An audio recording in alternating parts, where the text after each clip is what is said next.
हाँ माधुरी बोलो। मैं कब से तुम्हारा इंतजार कर रही हूँ। माधुरी मैं अभी क्लब में ही हूँ, मुझे स्विमिंग करने का मन कर रहा है, घर आने में देरी हो जाएगी। नहीं, तुम अभी इसी वक्त आ जाओ, मैं तुम्हारे बिना खाना नहीं खाऊंगी। देखो तुम परेशान मत हो, तुम खाना खा के सो जाओ, मुझे घर आने में वक्त लग सकता है। क्या बात है आकाश, तुम्हारी आवाज, कोई परेशानी है क्या? नहीं ऐसी कोई बात नहीं है। कुछ तो है आकाश। माधुरी ऐसी कोई बात नहीं है, तुम खामखा परेशान हो रही हो। नहीं, कुछ तो है, मैं तुम्हारे रग रग से वाकिफ हूँ। माधुरी मैंने बोला ना कि ऐसी कोई बात नहीं है। मैं फोन रख रहा हूँ, बाय। अब इसको कैसे बताऊं?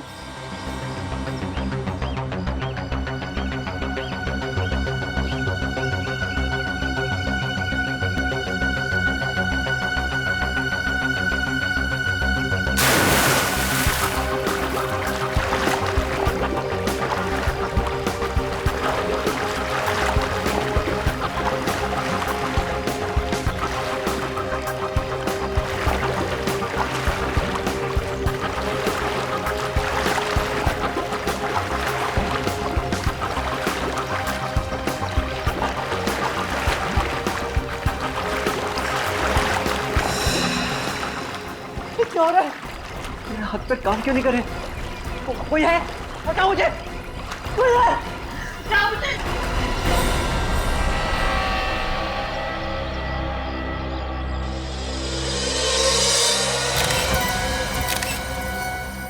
ये सब कैसे हो गया? संभालिए अपने आप को। मुझे तो पहले ही पता था सर, ये कुछ ना कुछ गड़बड़ जरूर है। अगर मैं यहाँ पहले आ गई होती तो आकाश जिंदा होता। क्या मतलब? सर, आकाश के मरने से पहले मेरी उससे फोन पे बात हुई थी। उसकी आवाज से लग रहा था जैसे वो किसी चीज को लेकर बहुत परेशान है। आकाश ने आपको बताया नहीं कि ये किस बात को लेकर परेशान था? नहीं सर, मैंने इनसे पूछने की बहुत कोशिश की, लेकिन इन्होंने मुझे कुछ नहीं बताया सर। और सर, सबसे अजीब बात तो ये है कि आकाश कोई मामूली स्विमर नहीं था, स्टेट लेवल का स्विमर था। क्या? स्टेट लेवल का स्विमर था ये? हाँ सर, उसने बहुत सारे मेडल्स भी जीते थे। सर, इसीलिए उनके आसपास कोई गार्ड नहीं था। तो सर फिर इस आकाश की मौत हुई कैसे? मैं भी वही सोच रहा हूँ। ये आकाश स्टेट लेवल का एक्सपर्ट स्विमर था, तो पानी में डूब के कैसे मर गया? पहले ये पता करना होगा कि इसकी परेशानी की वजह क्या थी।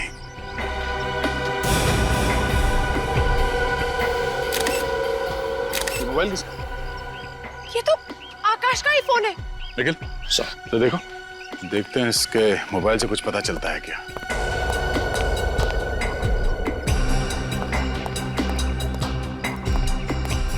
अरे आज एक एमएमएस आया। एमएमएस? सर, किसका है? किसी अननोन नंबर से एमएमएस आया है, देखते हैं।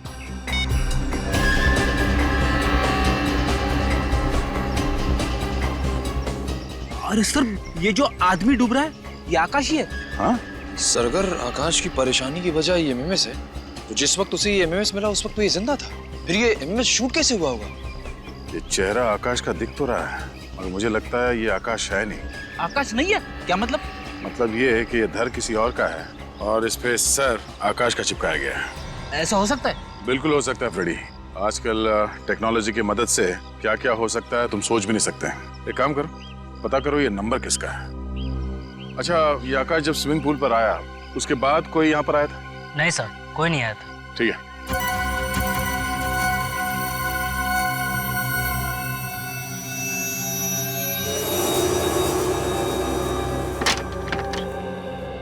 जी तारिका जी, क्या बताना चाहती हैं आप अशोक के खून के बारे में? भाई साहब, ये तारिका जी नहीं, मैं बताऊंगा। सर, मैं तारिका जी से बात कर रहा हूँ, आप बीच में घुसे चले आ रहे हैं। मैं बीच में इसलिए घुसा चला आ रहा हूँ क्योंकि रिपोर्ट मेरे पास है, इसलिए मैं बताऊंगा। अच्छा, रिपोर्ट आपके पास है? जी, अब बताइए, आपको रिपोर्ट से मतलब है या तारिका जी से मतलब है? मतलब तो तारिका जी से ही है, रिपोर्ट आप बता दीजिए। ठीक है, तारिका जी से पूछ। अरे सर, एक मिनट, आप तो गुस्सा हो गए सर। प्लीज रिपोर्ट बता दीजिए, एसीपी साहब इंतजार कर रहे हैं। इस आकाश के खून में एलएसडी मिला है। सर, वही एलएसडी जो एक ड्रग है। आश्रय, लाइसर्जिक एसिड डाइथाइलामाइड एक बहुत ही खतरनाक किस्म का ड्रग है, जिसे लेने से इंसान एक अलग ही काल्पनिक दुनिया में पहुंच जाता है। हैलुसिनेशंस होने लगते हैं उससे। न सिर्फ हैलुसिनेशन होता है बल्कि उसका ब्लड प्रेशर भी बढ़ जाता है, उसका दिमाग सुन्न हो जाता है, वो रोजमर्रा की डेली रूटीन की चीजें भी ढंग से नहीं कर पाता है। उसे दरअसल समझ में नहीं आता है कि उसके आसपास हो क्या रहा है। मतलब ये ड्रग लेने के बाद अगर कोई स्विमिंग करने जाए, फिर चाहे वो कितना ही अच्छा स्विमर क्यों ना हो, डूब के मर जाएगा। एग्जैक्टली अभिजीत, इसीलिए ये आदमी डूब करके मर गया। इसके खून में हमें बहुत ज्यादा मात्रा में LSD मिला है। कमाल है, इतनी ज्यादा मात्रा में LSD लेने के बाद ये आकाश तैरने गया ही क्यों?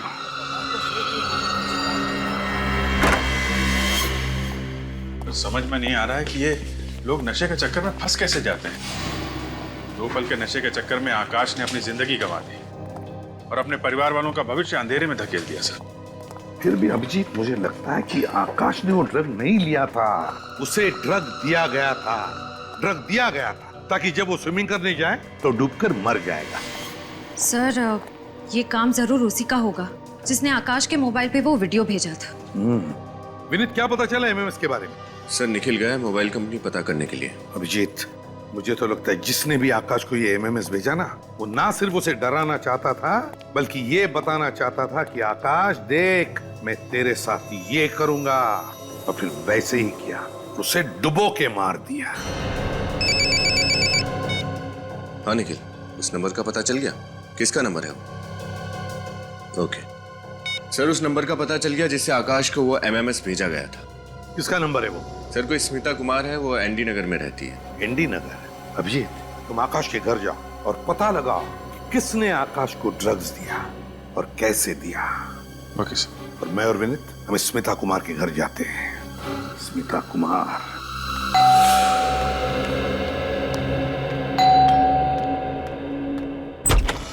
साहब आप लोग?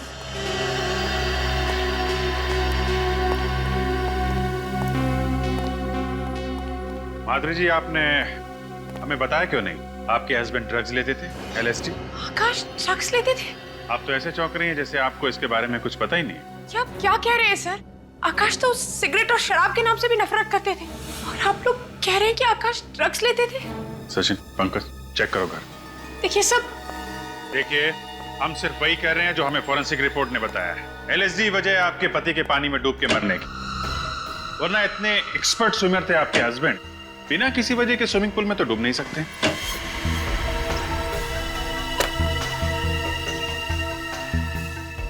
देखिए सर, आकाश और मैं 8 साल से एक साथ रह रहे थे।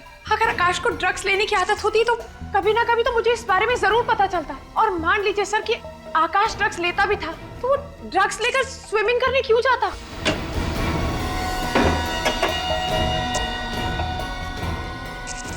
तो आप ये कहना चाहती हैं कि किसी और ने आकाश को ड्रग्स दी, शायद खाने पीने की चीजें मिला के, धोखे से? ऐसा हो सकता है सर, पर ऐसा कौन करेगा? जहाँ तक मुझे पता है सर, आकाश की किसी से भी कोई दुश्मनी नहीं थी।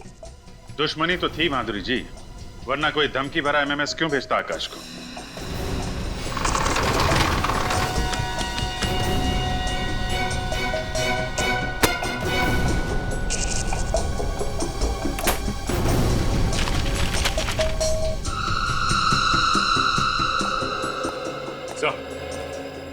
हाँ सच, ये देखिए सर, ये बाथरूम में कलोन की बोतल मिली है जिसमें कैप्सूल छुपा के रखे गए।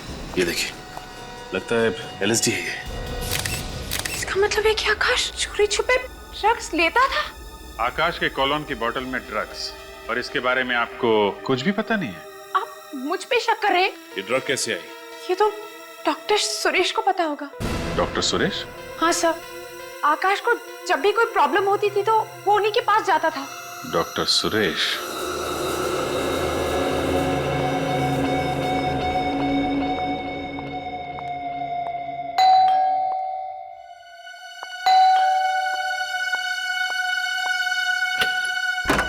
जी कहिए।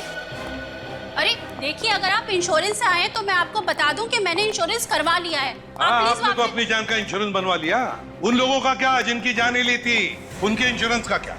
ये क्या बकवास कर रहे हैं आप? बकवास नहीं कर रहे हैं, पूछताछ कर रहे हैं। हम लोग CID से। CID? जी हाँ, CID। एक बात बताइए, क्या तुमने किसी आकाश नाम के आदमी को अपने मोबाइल से MMS भेजा था? MMS? जी हाँ, MMS, जिसमें आकाश पानी में डूबता हुआ दिखता है, वो MMS भेजा था? मैंने किसी आकाश नाम के आदमी को कोई MMS नहीं भेजा। तो फिर 102902905 ये मोबाइल नंबर आपका ही है ना? जी हाँ सर, ये मेरा ही नंबर है। लेकिन मैं आपको एक बात बता दूं कि मेरा फोन तो कल ही चोरी हो गया था। फोन चोरी हो गया था इनका, बहाना अच्छा है। सर ये कोई बहाना नहीं है। अच्छा आप 1 मिनट रुकिए।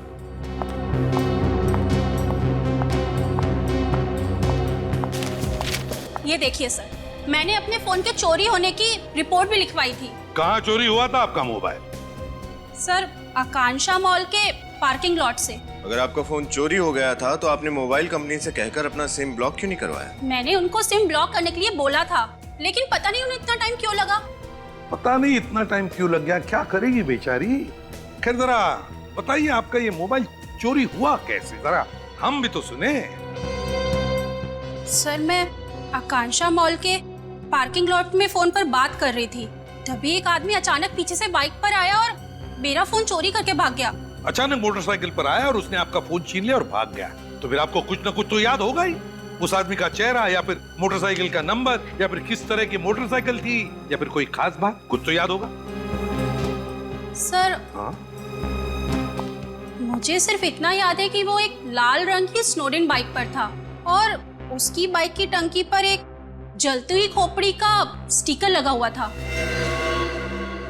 आकांक्षा मॉल का पार्किंग लॉट, लाल रंग की स्नोडिल बाइक और उसकी टंकी पर जलते हुए खोपड़ी का स्टिकर। डॉक्टर सुरेश।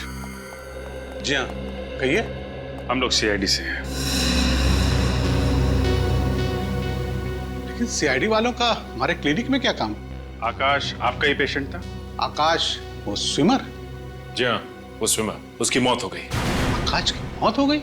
मगर कैसे? पानी में डूबने से।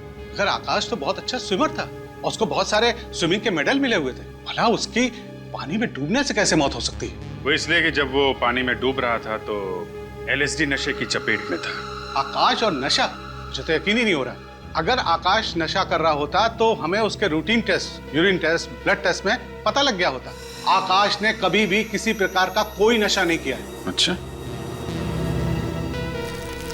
आकाश के घर से हमें ये कैप्सूल मिले। ये कैप्सूल तो मैंने ही उसे दिए थे। आपने?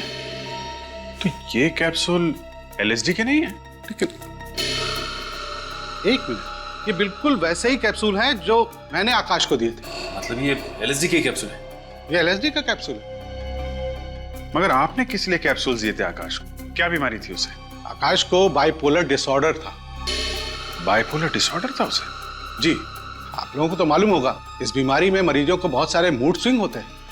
मूड स्विंग्स मतलब वो अचानक से हंसने लग जाते हैं और फिर अचानक से रोने लग जाते हैं? हाँ, कुछ ऐसा ही।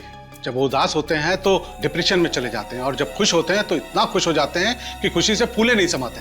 इसीलिए आकाश के मूड को काबू में रखने के लिए हमने वो वाले मूड स्टेबलाइजर के कैप्सूल दिए थे। और किसी ने उन कैप्सूल्स की जगह ये एलएसडी वाले कैप्सूल्स रख दिए। और ये काम आकाश के कोई करीबी ही कर सकता है, और उसके सबसे करीब उसकी बीवी माधुरी है।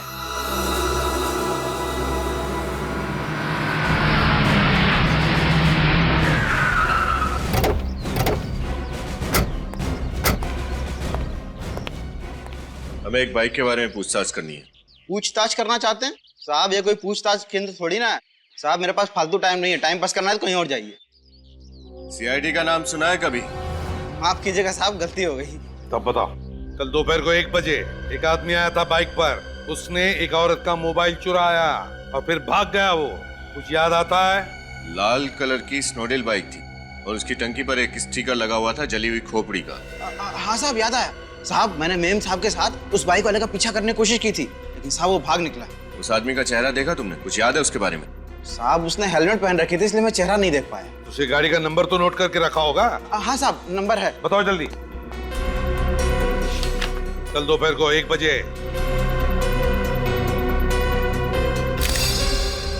साहब ये रहा, ये ATZ BT 0197। ATZ BT 0197। RTO को फोन करो, उनसे कहो यहाँ पर भी एक बाइक दिखे या मिले तो तुरंत हमें इन्फॉर्म करने के लिए। सर आप पहले भी तो घर की तलाशी ले चुके हैं, दोबारा क्यों लेनी है तलाशी? माधुरी जी, आपको मालूम था कि आकाश को बाइपोलर डिसऑर्डर की बीमारी थी। आकाश को बाइपोलर डिसऑर्डर था? जी हाँ, डॉक्टर सुरेश ने हमें सब कुछ बता दिया है। मगर सर, अगर आकाश को बाइपोलर डिसऑर्डर था तो उसने मुझे बताया क्यों नहीं, छुपाया क्यों मुझसे?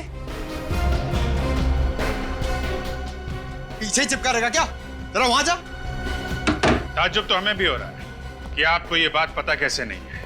कोई पति अपनी पत्नी को इतनी बड़ी बीमारी की बात क्यों नहीं बताएगा? ऐसा कैसे हो सकता है कि आपको इस बीमारी के बारे में कुछ भी नहीं मालूम? सब मेरी तो कुछ भी समझ में नहीं आ रहा है। सब आप लोगों को अभी भी ऐसा लग रहा है कि ये सब कुछ मैंने किया है? सब एक काम कर, बाहर जा, मिले चाय बना के ला और साथ में बिस्किट लेके आ, भूख लग रही है मेरे को। देखिए माधुरी जी, आकाश अपनी कॉलोन की बोतल में बाइपोलर डिसऑर्डर की दवाई रखता था। वो दवाई किसी ने बदल के उसमें LSD के कैप्सूल रख दिए, जिससे उसकी मौत हो गई।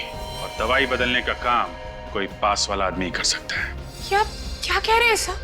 मैं ठीक कह रहा हूँ। आजा, घुस जा इसमें, घुस जा इसके अंदर, पीछे।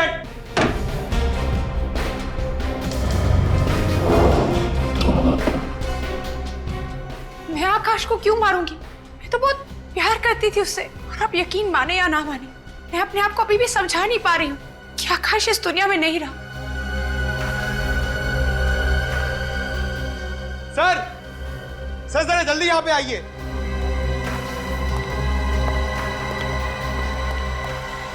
हाँ पंकज। सर ये देखिए, इस घड़ी के ऊपर एक कैमरा छुपा के रखा हुआ है। ओह, ये कैमरा सीधे बाथरूम पे नजर रख रहा है। हाँ सर, और ये आकाश जब बाथरूम का दरवाजा खोलकर अपनी दवा खाने जाता था तो ये कैमरा वहां से सब कुछ रिकॉर्ड करता होगा। और इसी बात का फायदा उठाकर खूनी ने उसकी दवाओं से वो LSD के कैप्सूल्स बदल दिए, जो कि दिखने में बिल्कुल वैसे ही दिखते थे।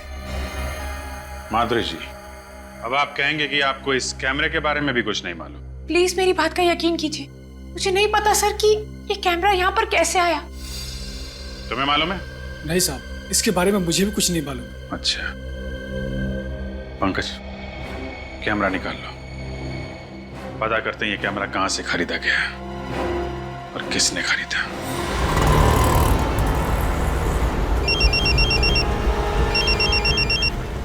हेलो निशान, बाइक मिल गई? कहाँ पर? त्रिपोलिया बाजार। ठीक है, हम अभी आते हैं। अच्छा, लेकिन हम तुम्हें पहचानेंगे कैसे? पिस्ता कलर का शर्ट पहना है तुमने और डार्क पैंट। ओके विनीत, गाड़ी घुमा लो आप।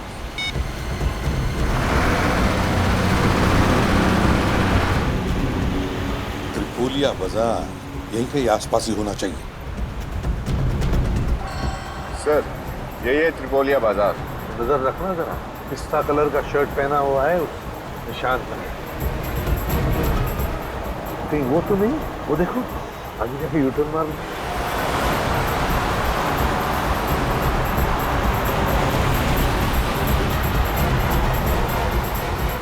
निशान, आरटीओ ऑफिसर निशान, कहाँ पर है बाइक? सर वो रही लाल बाइक, और सोसाइटी वालों ने बताया कि आधा घंटा पहले कोई पार करके गया इसे। मालिक कौन है इस बाइक का? शैलेंद्र नाम के किसी आदमी की सर। शैलेंद्र? जी सर।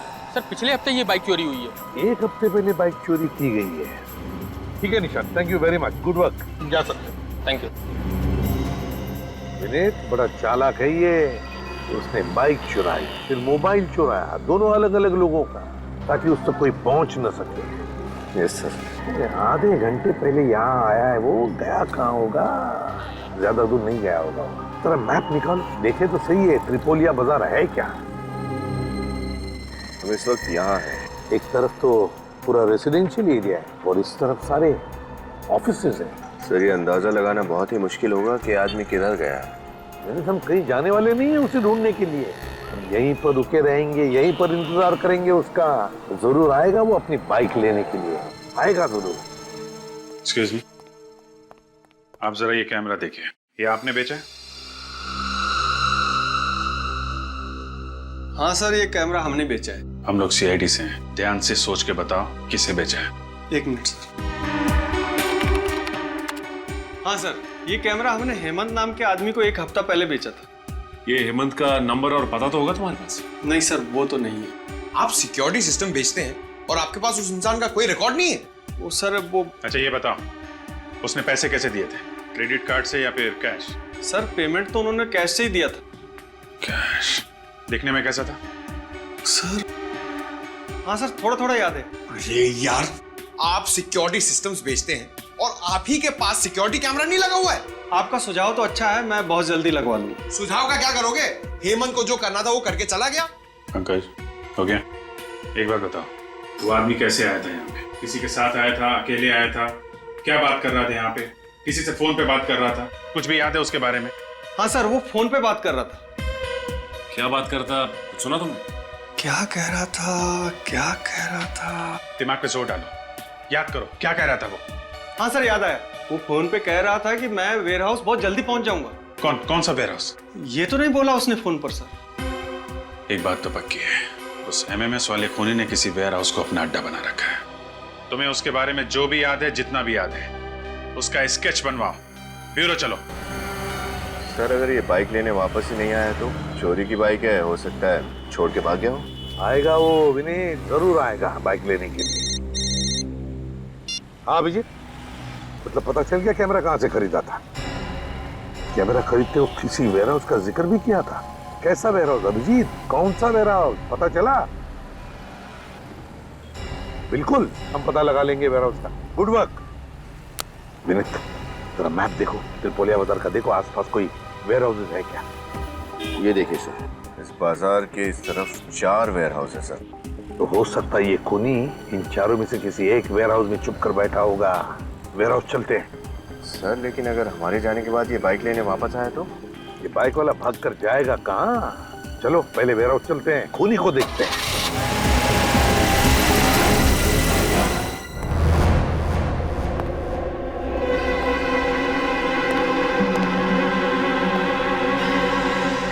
पहले 3 वेयर हाउसेस में तो कोई गड़बड़ नहीं थी। पता नहीं क्यों मुझे ऐसे लगता है कि खूनी इसी वेयर हाउस में मिलेगा।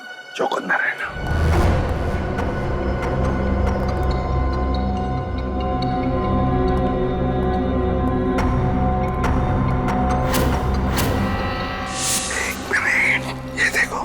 पैरों के निशान। सर ये निशान देखकर तो लग रहा है निशान ताजे हैं। हाँ। कोई अभी जल्दी में यहाँ से आ गया है। लगता है खूनी अभी भी यहीं पर है।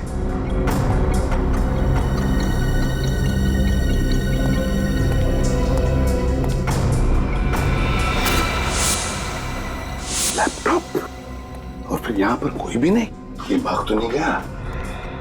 लैपटॉप खोलो और देखो, देखो क्या है लैपटॉप पर।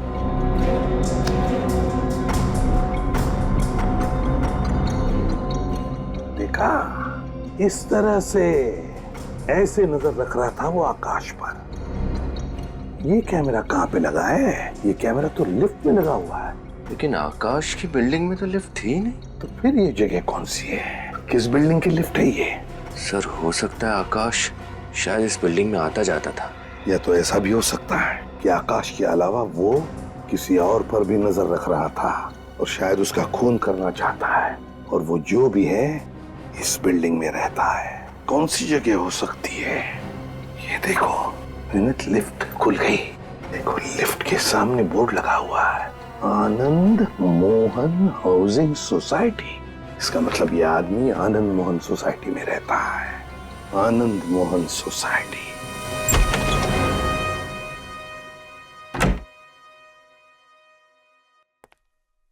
हाय।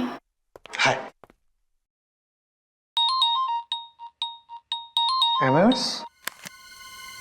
ये किसने भेजा? अननोन नंबर लग रहा है, देखते हैं।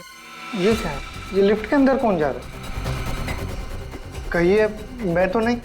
लिफ्ट तो नीचे जा रही है। ये तो यही लिफ्ट लग रही है। नहीं नहीं, मैं कैसे हो सकता हूँ?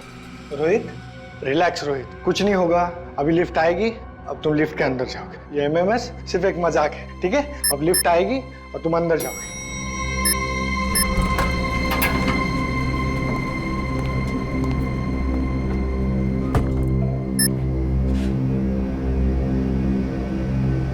मैं तो खामखा डर रहा था, कुछ नहीं हुआ। ये क्या हो रहा है? बचाओ! ये तो वैसे हो रहा है जैसे कुछ एमएमएस को दिखा था। बचाओ! कोई है? कोई है? लिफ्ट चला! बचाओ! कोई है?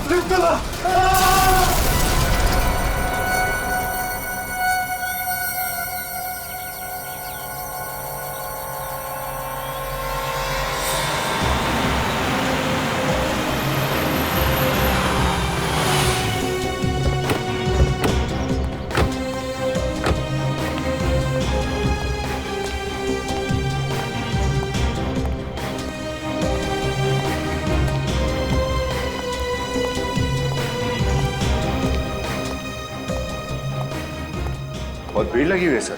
चलिए चलिए प्लीज हटिए पीछे। क्या हुआ है? माय गॉड, ये हुआ कैसे? सर पता नहीं लिफ्ट नीचे गिर गई और ये आदमी बेचारा मर गया। अचानक ये लिफ्ट नीचे गिर गई? Yes sir. और ये आदमी लिफ्ट के अंदर ही था और मर गया? जी हाँ। कुछ तो गड़बड़ है विनीत, कुछ तो गड़बड़ है। एक काम करो, पूरी मशीनरी, पूरा केबल वगैरह चेक करो अच्छी तरह से लिफ्ट का। देखो किसी ने कुछ हरकत की है क्या। एक बात बताओ, किसी ने भी लाश को हाथ तो नहीं लगाया?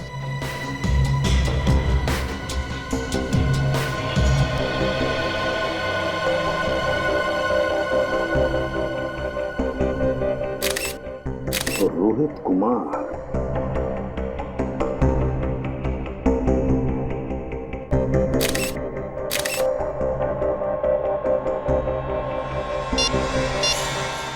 माय गॉड, वैसा ही धमकी भरा एमएमएस जैसा आकाश को भेजा था। क्या मेरा ये रोहित कुमार इसी बिल्डिंग में रहते हैं? सर 1203 12वें महले पे। इसी बिल्डिंग में? जी साहब। अच्छा एक बात बताओ, तुमने किसी अनजान आदमी को यहाँ पर आते जाते देखा? सर तो कोई आदमी नहीं आया था सर। तो याद करके बताओ, कोई बाहर का आदमी आके गया होगा। हाँ साहब, वो लिफ्ट मैकेनिक आया था। लिफ्ट ठीक करने वाला आया था? Lift mechanic? हाँ साहब। उसका तुमने आइडेंटिटी कार्ड वगैरह देखा? कंपनी का कार्ड था उसके पास? हाँ चेक किया था, आईडी बराबर था। क्या नाम है उसका? ऋतिकेश नाम था। उसने कोई नंबर वगैरह दिया अपनी कंपनी का या उसका खुद का? हाँ सर, मोबाइल नंबर लिया है मैंने। क्या नंबर है बताओ।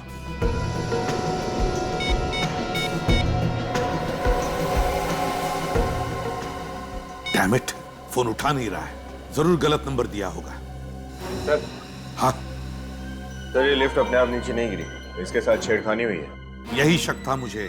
लिफ्ट मैकेनिक बनकर आया था।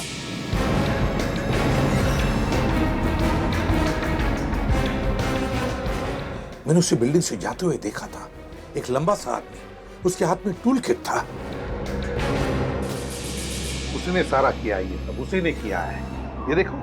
और उसने वो धमकी भरा एमएमएस भी भेजा रोहित को, जैसे उसने आकाश को भेजा था। और फिर जो टेलीफोन नंबर दिया, जो सेल फोन नंबर, वो भी जानबूझकर गलत नंबर दिया है। एक बात बताओ, तुमने इस लिफ्ट मैकेनिक को अच्छी तरह से देखा था ना? जी साहब। उसका चेहरा तुम्हें अच्छी तरह से याद है? अच्छी तरह से? हाँ साहब। तो क्या तुम उसका चेहरा बनाने में, उसका स्केच बनाने में हमारी मदद करोगे? हाँ साहब। गुड।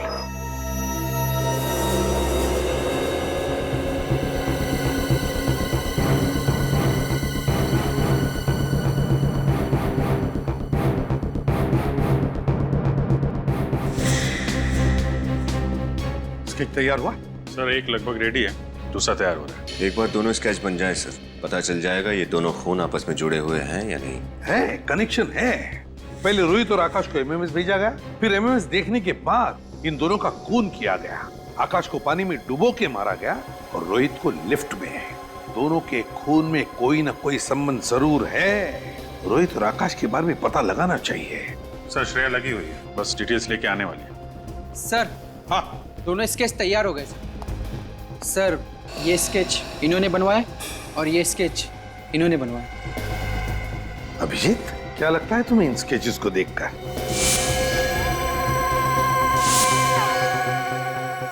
सर गौर करने वाली बात तो है सर। जरा इसका ये चश्मा और दाढ़ी मूछ निकालो। जी सर।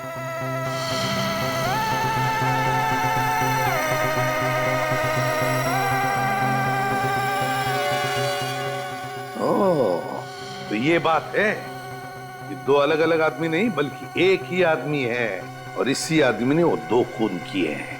विनीत, हमारे क्रिमिनल रिकॉर्ड्स में देखो, देखो कुछ पता चलता है क्या इस आदमी के बारे में। आप लोग भी जा सकते हैं। Thank you very much. जी सर। सर। हाँ। सर आकाश और रोहित के बीच क्या कनेक्शन है उसके बारे में पता चल गया। अच्छा, क्या? सर आकाश एमवी के कॉलेज में पढ़ता था और रोहित स्टेनी कॉलेज का स्टूडेंट था। आकाश एमवी के कॉलेज में पढ़ता था और रोहित स्टेनी कॉलेज में। Yes sir. सर 2005 में इन दोनों कॉलेजेस ने अपने थर्ड ईयर स्टूडेंट्स को शिमला भेजा था एक समर कैंप के लिए। आकाश और रोहित दोनों इस समर कैंप में गए थे। Shimla summer camp 2005। ये चक्कर है सर, इस मौत की कहानी का पहला पन्ना समर कैंप में लिखा गया था, शिमला में। और क्या पता चला श्रेया इस समर कैंप के बारे में? सर मैंने एमवी के कॉलेज के प्रिंसिपल से आज 3 बजे की अपॉइंटमेंट ले ली। सर उसी कॉलेज के एक प्रोफेसर भी उस समर कैंप में गए थे, वो भी आज उस मीटिंग के लिए वहाँ मौजूद रहेंगे। Very good work Shreya, very good work. Sir. हाँ सर मिल गया। सर इसका नाम राजा है, पहले भी बहुत सारे जुर्म किए हैं इसने और कई बार जेल भी जा चुका है।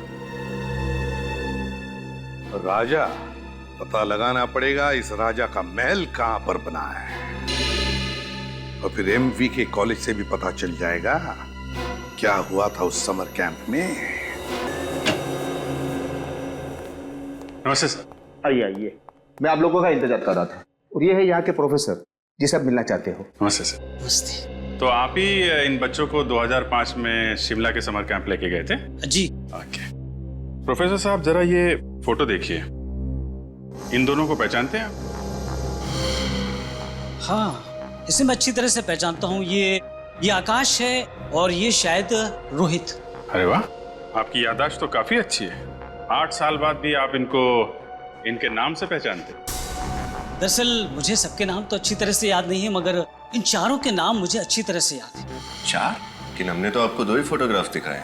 इन दोनों के साथ में 2 लड़के और थे उस शिमला वाले समर कैंप में। क्या नाम था उसका? यस, विशाल और अमन।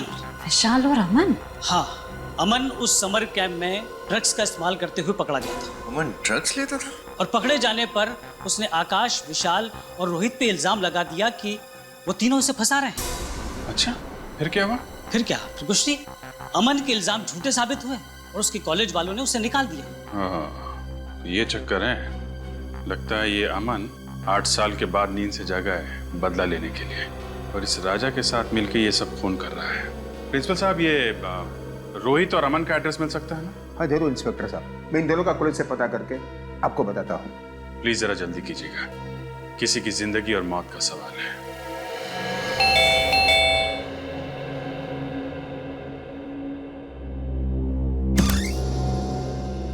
जी कहिए, किससे मिलना है आपको? अमन है घर पे? आप अमन से मिलने आए हैं? जी हाँ, हम अमन के दोस्त हैं। आप झूठ बोल रहे हैं। पिछले 8 साल से अमन का कोई दोस्त नहीं है। क्या मतलब? आइए आइए मेरे साथ, इधर आइए।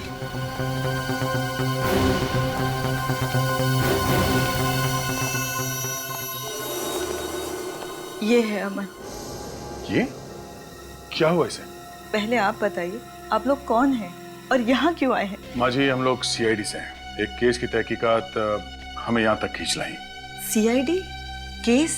क्या कह रहे हैं आप लोग? मेरी तो कुछ समझ में नहीं आ रहा। और इन सब चीजों का अमन से क्या लेना देना? 8 साल पहले अमन जिस समर कैंप में शिमला गया था, उसी समर कैंप में आकाश और रोहित नाम के 2 स्टूडेंट्स थे। उन दोनों का खून हो गया और आपको लगता है कि एक सारे खून अमन कर रहा है? ये तो कुछ बोल भी नहीं सकता, चलकर एक कमरे से दूसरे कमरे में नहीं जा सकता। मेरे कान तरस गए हैं इसके मुंह से माँ शब्द सुनने के लिए। और आपको लगता है मेरा बेटा खूनी है? माँ जी, हम आपकी तकलीफ समझते हैं, मगर क्या आप ये बता सकती है कि इसकी ये हालत हुई कैसे? जिस समर कैंप की आप बात कर रहे हैं, वही समर कैंप मेरे बेटे के लिए अभिशाप बन गया। ड्रग्स का झूठा इल्जाम लगाकर इसे कॉलेज से निकाल दिया गया। फिर किसी दूसरी कॉलेज ने दोबारा इसे लिया नहीं। मेरे बेटे का उज्जवल भविष्य अंधकार में खो गया। तब से इसकी ये हालत है। क्या अमन ने कभी आपको बताया कि ये ड्रग्स का झूठा इल्जाम इस पे किसने लगाया था? नहीं, एक चुप्पी साध ली थी इसने, कभी न खत्म होने वाली खामोशी।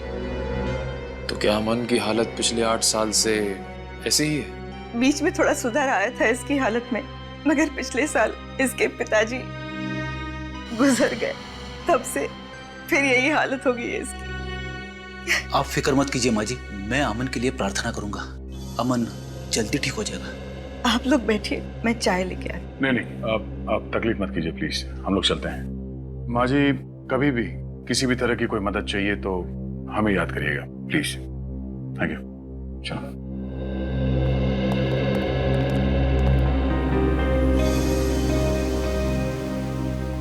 सर, अमन इस हालत में है ही नहीं कि वो किसी का खून कर सके। इसका मतलब कोई ऐसा इंसान है जो अमन की इस हालत का बदला लेना चाहता है। हाँ फ्रेडी, जरूर आकाश, रोहित और विशाल ने अमन को फंसाया होगा। इस खूनी का अगला शिकार विशाल ही होगा। पंकज, बिल बजाओ। बजाओ।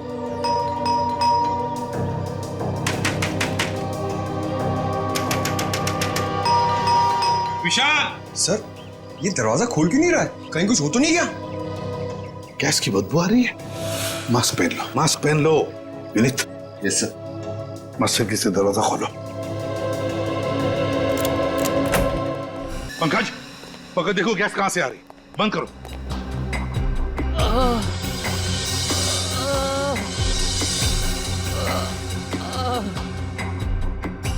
विनीत, किसी के कराने की आवाज आ रही है, शायद उस तरफ से।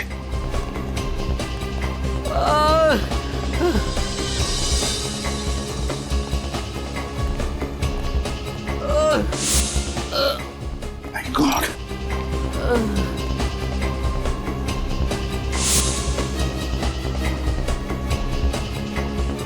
तुम विशाल हो ना? सर विशाल। विशाल? विशाल क्या हुआ? सर, मुझे बचा लो सर। किसे किसे बचा लीजिए? हैं? मेरी मंगेतर प्रिया को। क्या हुआ प्रिया को? कहाँ है वो? राजा क्या उसे अपने साथ ले गया। राजा प्रिया को अपने साथ ले गया? हाँ? कुछ पता है कहाँ गया? सर। पंकज, तुम इसे हॉस्पिटल ले जाओ, हालत बहुत खराब है। विनीत, श्रेया को फोन करो, बुला लो उसे। हमें प्रिया को बचाना चाहिए, जल्दी। पंकज, हम लोग जाते हैं।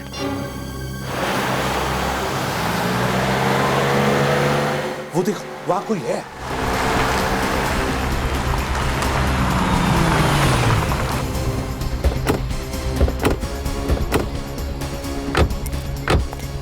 सर, कहीं ये प्रिया तो नहीं? प्रिया, तुम ठीक हो? उठो आराम से। आप लोग? हम सीआईडी से। तुम ठीक हो ना? मैं ठीक हूँ। संभालो इसे।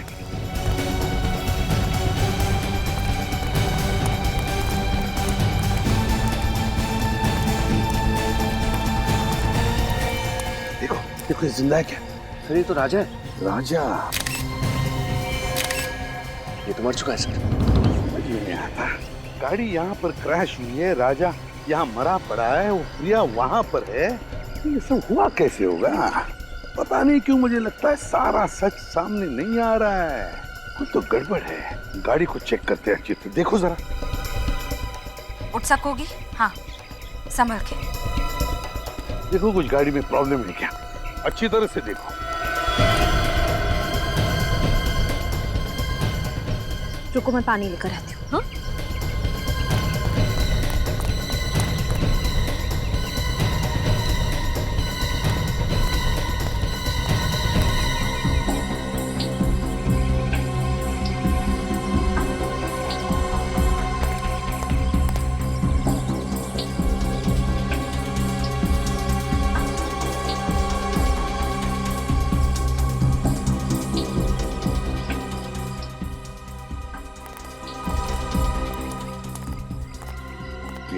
अब कैसी हो? मैं बिल्कुल ठीक हूँ सर। आप लोगों ने मेरी जान बचाई, इसका एहसान मैं जिंदगी भर नहीं भूल पाऊंगी। अरे नहीं, लेकिन ये सब हुआ कैसे? हाँ, मैं और विशाल घर पर टीवी देख रहे थे, तभी अचानक घंटी बजी। मैंने दरवाजा खोला तो ये जबरदस्ती घर के अंदर घुस आया। विशाल को मारने लगा, कहने लगा कि कोई पुराना कर्म है जिसकी सजा इसे चुकानी ही होगी। फिर क्या हुआ? फिर विशाल को अधमरा करके किचन की ओर चला गया गैस ऑन करने के लिए। फिर मुझे जबरदस्ती अपने साथ ले जाने लगा। कह रहा था कि मेरे साथ क्या करना है इसका फैसला उसका बॉस ही करेगा। बॉस? मतलब राजा का कोई बॉस भी है? हाँ सर, मैं बहुत रोई, बहुत चिल्लाई, अपने आप को बचाने की मैंने बहुत कोशिश की, लेकिन ये जबरदस्ती मुझे अपने साथ ले आया। मगर एक बात समझ में नहीं आई कि ये एक्सीडेंट कैसे हुआ? मैंने भी हार नहीं मानी सर। ये ड्राइविंग सीट पर बैठा था, मैंने स्टीयरिंग व्हील इस बड़े से पत्थर की तरफ घुमा दिया, मैं गाड़ी से कूद गई, गाड़ी इस पत्थर से जा टकराई और शायद तभी इसकी मौत भी हो गई। मतलब राजा ड्राइविंग कर रहा था, फिर प्रिया ने पूरी स्टीयरिंग व्हील ऐसे घुमा दी और गाड़ी को क्रैश कर दिया। सर राजा तो मर गया, अब उसके बॉस तक कैसे पहुंचेंगे हम? बॉस तो मिल गया विनीत, बॉस तो सामने ही है। बॉस सामने है मतलब बॉस सामने है, सामने। विनीत सर, ये दोनों सीट देखो। ये सीट तो बहुत आगे है। हाँ, ड्राइवर की सीट बहुत ही आगे है, इसका मतलब समझ गए? विनीत, ये राजा कम से कम 6.25 फीट का आदमी है। क्या वो ड्राइविंग सीट इतनी आगे लेकर वो ड्राइविंग सीट पे बैठ सकता है, ड्राइविंग कर सकता है? ये बात तो है सर। समझ गए? समझ गया सर। आप लोग मुझ पर इल्जाम लगा रहे हैं, मैं भला विशाल पर हमला क्यों करवाऊंगी? बताता हूँ। राजा से आकाश और रोहित का खून करवाया, मगर विशाल बच गया, और अब तुमने राजा को ही मार डाला ताकि तुम तक कोई भी पहुंच ना सके, समझे? रुक! कहाँ भाग रही हो? सबको एमएमएस भेजने का बड़ा शौक है ना तुम्हें? ये रहा तुम्हारा इनाम।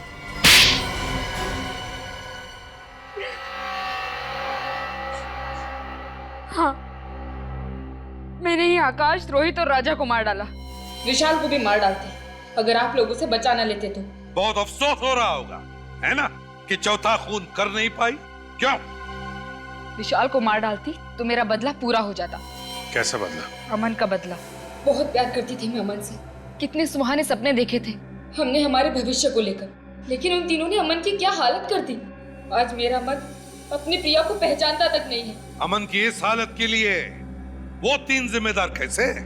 8 साल पहले शिमला के समर कैंप में उन तीनों ने जबरदस्ती अमन को शराब पिलाई। उस बेचारी को तो पता तक नहीं था कि उस शराब में ड्रग्स मिला रखी थी।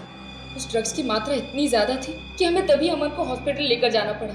पूरे कॉलेज में अमन की बदनामी हुई कि अमन ड्रग्स लेता है। उसे कॉलेज से भी निकाल दिया, कहीं और एडमिशन नहीं मिला उसे।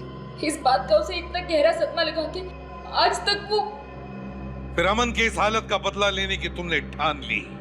हाँ, मैंने ही राजा को तीनों को मारने की सुपारी दी थी। एमएमएस भेजे और काम खत्म हो जाने के बाद मैंने खुद ही राजा को ऊपर पहुंचा दिया। उस एमएमएस में राजा ही था ना, जो डूबने की एक्टिंग कर रहा था? जी। अमन के साथ जो कुछ हुआ वाकई बहुत बुरा हुआ, इसका अफसोस है हमें, लेकिन जुर्म की आग को बदले की आग नहीं बुझा सकती। 3 खून किए तुमने, और खूनियों की मंजिल एक ही है, फांसी का फंदा।